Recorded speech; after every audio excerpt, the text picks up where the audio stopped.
Olá pessoal, boa noite. Meu nome é Alessandro Rodrigues, sou advogado e professor. É, Tratamos aí em vídeos anteriores sobre as medidas socioeducativas, né? Aquelas que estão no rol do artigo 112 do Estatuto da Criança e do Adolescente. Nós falamos de advertência, falamos da obrigação de reparar o dano, falamos da prestação de serviços à comunidade, falamos da liberdade assistida, a semi-liberdade e ficou faltando a última medida socioeducativa, que é a medida socioeducativa de internação em estabelecimento educacional. É a sexta e última medida socioeducativa. São 6 medidas socioeducativas, todas estão no rol do artigo 112 do Estatuto da Criança e do Adolescente e, basicamente, se não estiver nesse rol do artigo 112, não é considerado medida socioeducativa. São 6. Vamos repetir porque é muito importante, porque como eu já disse em todos os vídeos anteriores aí, o examinador gosta de tentar te confundir bastante com as medidas de proteção que estão no artigo 101. As medidas socioeducativas estão no artigo 112 e são advertência, obrigação de reparar o dano, prestação de serviços à comunidade, liberdade assistida, semi-liberdade e internação em estabelecimento educacional. Tá ok? Então, primeiro destaque aí sobre a medida de hoje, internação em estabelecimento educacional. É muito comum o examinador trocar a palavra educacional, porque a internação é em estabelecimento educacional, e aí o examinador vai lá e troca internação em estabelecimento prisional, internação em estabelecimento correcional, por exemplo. Se acontecer na sua prova essa troca, essa questão estará incorreta, tá? A internação será cumprida em estabelecimento educacional. Beleza? Não caiam nessa pegadinha do examinador. E quais são aí as características principais da medida socioeducativa de internação? Aquilo que você deve saber sobre essa medida de internação que comumente é cobrado em concurso público. Primeira coisa, a medida socioeducativa de internação tem a duração máxima de 3 anos, tá ok? Ela não é fixada por prazo determinado e tem duração máxima de 3 anos. Não ser fixada por prazo determinado significa o seguinte: significa que o juiz da Vara da Infância e Juventude não vai aplicar para aquele adolescente uma medida de internação por 1 ano, 6 meses e 15 dias, como acontece lá na prisão do adulto, entendeu? A medida não comporta prazo determinado. Simplesmente o juiz vai aplicar uma medida socioeducativa de internação. E, pelos textos da lei, o Estatuto da Criança e do Adolescente, nós sabemos que essa internação vai durar no máximo 3 anos e que a cada 6 meses, no máximo, essa medida deve ser reavaliada, ou seja, a equipe técnica lá da unidade onde o adolescente encontra-se internado fará os devidos relatórios informando sobre o processo socioeducativo do adolescente.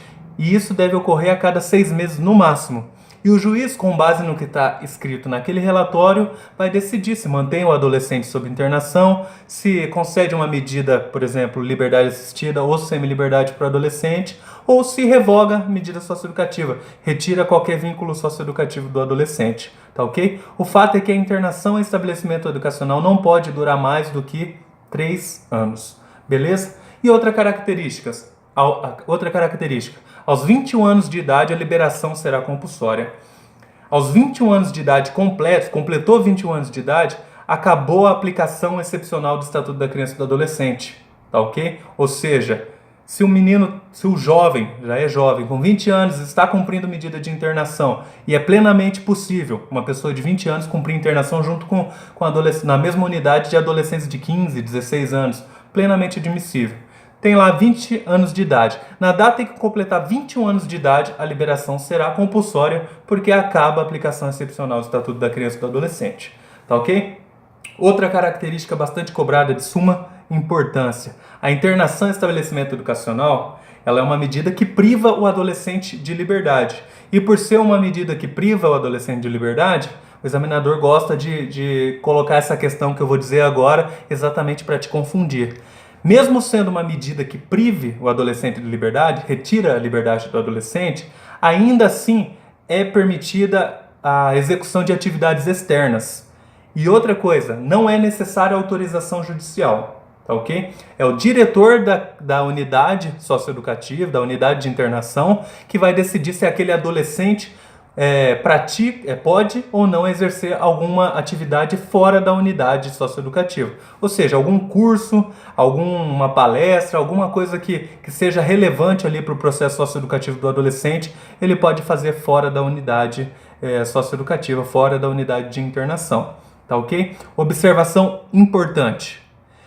Se o juiz entender que para aquele adolescente deve ser proibida a prática de atividades externas, ele tem que fazer constar, tem que ser expresso no processo, na sentença, ou tem que fazer colocar uma decisão ali no meio do processo, afirmando que para aquele adolescente, por algum motivo, é impedida a realização de atividades externas. Ou porque o juiz que analisou todo o procedimento de apuração de ato infracional, ele sabe que o seu adolescente colocar o pé na rua, ele pode ser morto porque está sob constante ameaça, ou ele pode fugir, ou ele pode usar drogas, enfim. O fato é que a proibição de atividades externas durante o cumprimento de internação em estabelecimento educacional, essa proibição tem que ser expressa pela autoridade judiciária. Se não houver a proibição para aquele adolescente, significa que o diretor da unidade socioeducativa de internação pode levar aquele adolescente para as atividades externas.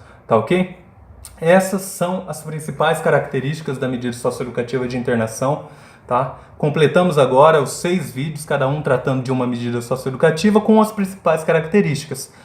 A característica desses vídeos ali são vídeos rápidos com as principais dicas realmente. Tá? Em breve faremos ali aulas sobre os temas aí de Estatuto da Criança e Adolescente que eu colocarei à disposição de todos.